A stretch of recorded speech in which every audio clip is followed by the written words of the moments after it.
Good morning students. तैयारी जवाहर नवोदय विद्यालय की इस वीडियो में आपका स्वागत है। इस वीडियो में आज हम कुछ बच्चों की डिमांड के ऊपर दो प्रश्न लेकर आए हैं। उन्होंने हमें भेजा है कि ये प्रश्न है, कृपया हल करके भेजिए।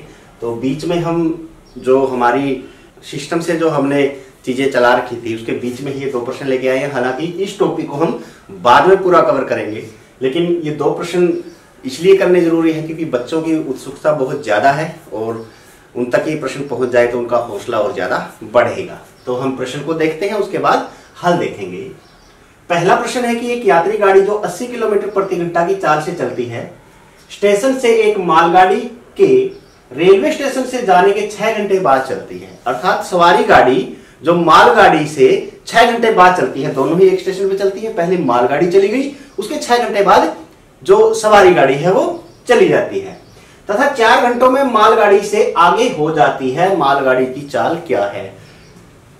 6 घंटे पहले मालगाड़ी चली, उसके बाद फिर जब सवारी गाड़ी चली, सवारी गाड़ी 4 घंटे चलती है और 4 घंटे में उसको क्रॉस कर लेती है। क्रॉस करने का मतलब ये हो गया कि दोनों एक स्थान पे, उससे थोड़ी सी ज्यादा होगी। तो जितनी दूरी एक जो यात्री गाड़ी है, सवारी गाड़ी है, वो 4 घंटे में तय करती है, उतनी ही दूरी जो मालगाड़ी है वो 6 घंटे और 4 घंटे दोनों मिलाकर, क्योंकि 6 घंटे तो वो पहले चल चुकी है और 4 घंटे जो यात्री गाड़ी ने सफर किया है उस दौरान भी तो मालगाड़ी चली है, 10 घंटे में वो समान दूरी तय करेंगी। तो हम यात्री गाड़ी की हमें चाल दे रखा है और यात्री गाड़ी का समय भी दे रखा है। देखो 4 घंटे में 80 किलोमीटर प्रति घंटा का हो गया कि 1 घंटे में 80 किलोमीटर जाती है। तो 4 घंटे में कितनी जाएगी? सबसे पहले तो यात्री गाड़ी द्वारा तय की गई दूरी हम ज्ञात करेंगे। यहां पे प्रश्न नंबर 1, यात्री गाड़ी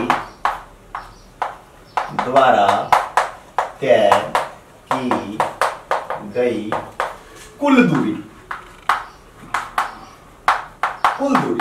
अब दूरी का सूत्र हमारे पास क्या होता है? जिस चाल से वो चल रही है और जितना समय उसने लिया है उन दोनों की गुणा, अर्थात चाल गुणा समय। चाल है 80 किलोमीटर प्रति घंटा और समय हमारे पास कितना लगाया है? 4 घंटे। तो इनकी गुणा हमारे पास 320 किलोमीटर आ जाएगी। यात्री गाड़ी ने कुल दूरी कितनी तय की है? 320 किलोमीटर 4 घंटे में। नेचुरल सी बात है, 1 घंटे में 80 किलोमीटर जाएगी तो उसको 4 से गुणा कर दें, 80 जोड़ ले, 320 हमारे पास आ जाएगा।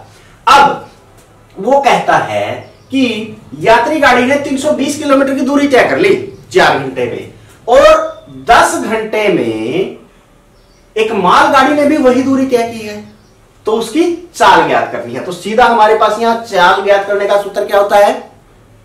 जितनी दूरी तय की बटे लिया गया समय, अर्थात जितनी दूरी तय की है उसको समय से भाग दे देते हैं। तो हम यहां पे निकाल लेंगे कि मालगाड़ी की चाल क्या आ जाएगा? दूरी बटे समय। दूरी क्या है? 320 किलोमीटर, उसने भी तो वही दूरी तय की है और समय कितना लिया है उसने? 6 घंटे पहले और 4 घंटे उसके साथ, कितना हो गया? 10 घंटे। तो जब इसको काटेंगे तो हमारे पास ये क्या आ गया? 32 किलोमीटर प्रति घंटा। उसकी चाल हमारे पास ए ही है, 32 किलोमीटर प्रति घंटा यहां पे आ गई है। ठीक है, सीधा सिंपल सा सवाल था। पहले एक बार हमें चाल और समय से दूरी ज्ञात करनी थी, मालगाड़ी की भी उतनी ही दूरी होगी और मालगाड़ी का भी समय हमें दे क्या? 10 घंटे। तो दूरी बटे समय करके हम उसकी चाल आसानी से ज्ञात कर लेंगे। ठीक है, अब प्रश्न नंबर 2 को देखते हैं। प्रश्न नंबर 2 में देखिए कि यदि एक व्यक्ति 30 किलोमीटर प्रति घंटा की चाल से जाता है तो वह अपने गंतव्य स्थान पर 10 मिनट की देरी से पहुंचता है। 30 किलोमीटर की चाल से यदि वो चल रहा है और जहां उसको जाना है, गंतव्य स्थान का मतलब जो जहां उसको जाना है, वहां पर जिस समय पे उसे पहुंचना था उससे 10 मिनट बाद लेट पहुंचता है, देरी से पहुंचता है। जबकि 42 किलोमीटर प्रति घंटा, अर्थात यदि वो अपनी चाल बढ़ा देता है, 30 पे चल रहा है तो 10 मिनट देरी से पहुंचता है और 42 किलोमीटर प्रति घंटा की चाल से यदि वो चल रहा है तो 10 मिनट पहले पहुंच जाता है गंतव्य स्थान पर, 10 मिनट पहले पहुंच जाता है तय की गई दूरी। वो दूरी ज्ञात करनी है। अब कई बच्चे इसमें सीधा ये कर देते हैं कि ये 30 किलोमीटर है, ये 42 किलोमीटर है, वो 10 मिनट पहले पहुंचा था और 10 मिनट बाद पहुंचा था, तो इसका बीच का ही ले लेते हैं हम, 36 किलोमीटर पे लगा देते हैं, उसने 36 किलोमीटर उत्तर दे भी रखा है। बड़ी आसानी से बच्चे इस पे लगा के और इस प्रश्न को गलत कर देते हैं। तो सही कैसे होगा वो देखिए। इसमें थोड़ी सी एक ट्रिक ये लगाए कि जब आगे जाएंगे तो चर आपके पास आएंगे जिसमें हमें मानना पड़ता है। मानते तो हम शुरू से आ रहे हैं गणित में, माना मूलधन 100, तो यहां भी हम मान लेते हैं कि माना तय की गई जो दूरी है वो x किलोमीटर है। हमने उसको अक्षर के रूप में मान लिया। इसको मान के चले कि माना तय की गई दूरी बराबर है x किलोमीटर। जितनी दूर से जाना था, जो उसका गंतव्य स्थान था, वो x किलोमीटर दूर है। अब यदि वो 30 किलोमीटर प्रति घंटा की चाल से चलता है तो कितना समय लगाएगा, और 42 किलोमीटर प्रति घंटा की चाल से चलता है तो कितना समय लगाएगा। उन दोनों का अंतर कितना होगा ये देख लें। 30 किलोमीटर प्रति घंटा की चाल से जब वो चलता है तो 10 मिनट बाद पहुंचता है। मान लो उसको 9 बजे पर जाना है तो 9:10 पर पहुंचता है, और यदि 42 की चाल पे चलता है तो 9 बजे से 10 मिनट पहले अर्थात 8:50 पर वो पहुंच जाता है। उन दोनों का गैप कितना हुआ पहुंचने वाले समय का? 8:50 से लेकर 9:10 तक कितना समय हो गया?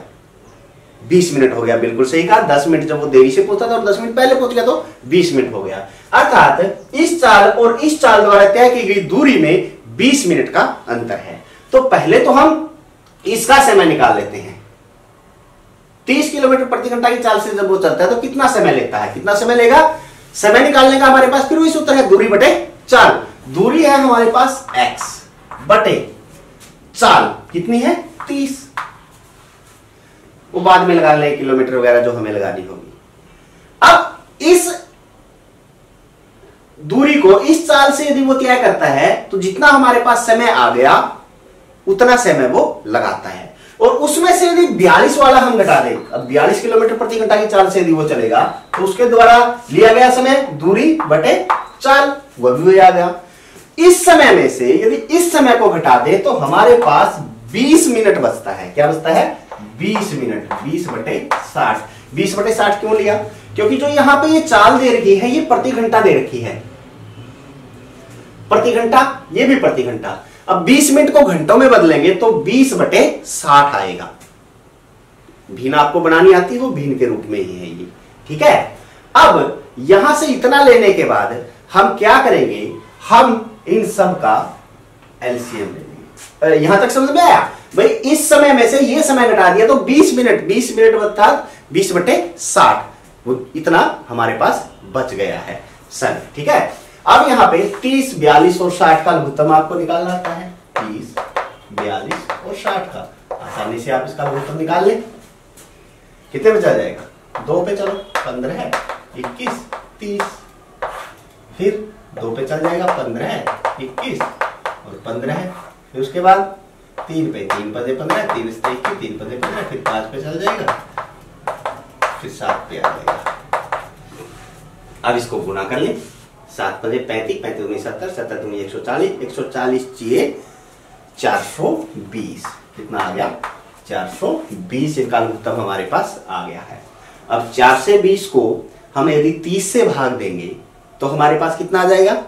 14 है, तो ये हमारे पास 14x हो गया, क्योंकि 14 को x के साथ गुना कर रहे हैं ना, 14x घटा। अब 42 को यदि 420 से भाग देंगे तो हमारे पास 10 आ जाएगा, 10 की x के साथ गुणा, 10x हो गया। और इधर जब करेंगे तो 7 आएगा पूरा, 7 को इससे गुना करेंगे, 140 आ गया। अब हमारे पास ये समीकरण बन गया, क्योंकि नीचे जो उत्तर लिया है वो सबके साथ उसको हम छोड़ देंगे। 14x घटा 10x बराबर है 140, हमारे पास ये समीकरण बन गया। अब 14x में से 10x जाएंगे, 14x में से 10x गए, 4x बराबर है 140। अब दोनों तरफ 4 से भाग दे दें, क्योंकि 4 को काटना है ना इधर से, यहां बच गया x बराबर, और जब इसको काटेंगे पूरा का पूरा 4 × 12, 4 × 20, कितना आ गया? 35 और किलोमीटर में आएगा ये, क्योंकि ये क्या थी? तय की गई दूरी थी जो हमारे पास, इसका बी उत्तर है 35 किलोमीटर। इसको एक बार फिर दोबारा से समझें, क्योंकि थोड़ा सा डिफिकल्ट क्वेश्चन है, टफ है, और पहली बार इस प्रकार का प्रश्न है जो 5वीं क्लास में देखा गया होगा। लेकिन ऐसे प्रश्न जवाहर नवोदय विद्यालय की प्रवेश परीक्षाओं में आते हैं, इसलिए दिमाग को थोड़ा सा तेज रखिए और थोड़ा सा समय से आगे चलिए।